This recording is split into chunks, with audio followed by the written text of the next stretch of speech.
Welcome back to Footballology. So in this video, I kind of want to give you guys my opinion on the Miami Dolphins and where I feel like the team is headed. I know a lot of people feel like the sky is falling and everything in Miami, but realistically, I still believe in Miami and I believe in the process that they're building something great there.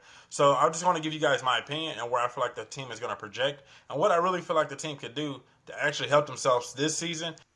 The one reason why I feel like the sky isn't falling for this Miami team is because some of the young pieces that they have in place, guys like Micah Fitzpatrick, a guy like Josh Rosen, Devontae Parker, Mike Gesicki, Kalen Ballage, Kenyon Drake, they have so many good skill position players in place right now. Roquan McMillan is another guy that comes to mind, Xavier Howard. This isn't a bad team when you really break it down and look at it. But I think that they have an opportunity to at least go 8-8 this year. I really don't feel like they're that bad team. I don't feel like they're going to tank. They have nothing to tank for. If you ask me, Tua is a good quarterback, and if Tua comes out this year, that's okay. That's where you want to go. That's fine. But if you start Josh Rosen and Josh Rosen shows signs of being a quality NFL starting quarterback, when you want to go that route. So tanking for Tua isn't a thing, in my personal opinion. If I want to tank for somebody, it's going to be Trevor Lawrence personally.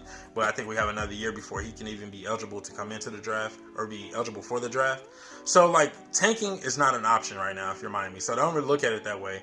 Ryan Fitzpatrick starting, I don't think is a good idea. I think you have to go with Josh Rosen. But me personally, the one thing that I like about this team, if anything, is Brian Flores. If you go back and look at Bill Belichick's coaching tree, it is one of the weakest coaching trees in all of NFL, and nobody talks about it.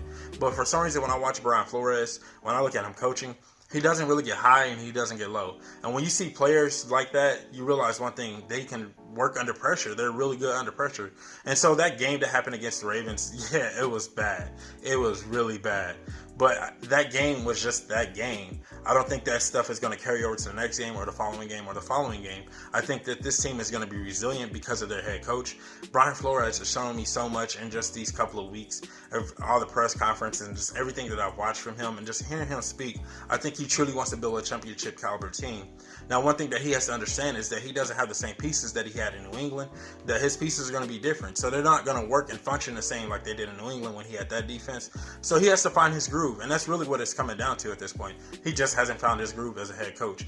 Give him time. I think that he's going to have this team right, and I think this team is going to be a scary team eventually when they really start to find that groove. Like I said, they got so many good quality young pieces in place. The sky isn't falling for the Miami Dolphins, and I really am getting tired of seeing people thinking that the Miami Dolphins are finished for the next 30, 40 years, it seems like. But I say this year is probably going to be their worst year under Brian Flores, but I guarantee the following seasons are going to be something to be they're going to be magical, in my personal opinion.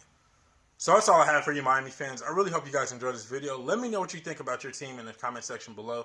Do you feel like they should tank for Tua? Do you feel like that's an option? Do you want Tua? Do you want Trevor Lawrence? Is a new quarterback an option? Is that a thing? Or are you guys just like me? You feel like that the young pieces that you have in place can definitely flourish and become something special eventually? Just let me know what you guys think in the comment section below. And if you're not a footballologist yet, go and subscribe to the YouTube channel today. Become a footballologist. And stay safe, football fans.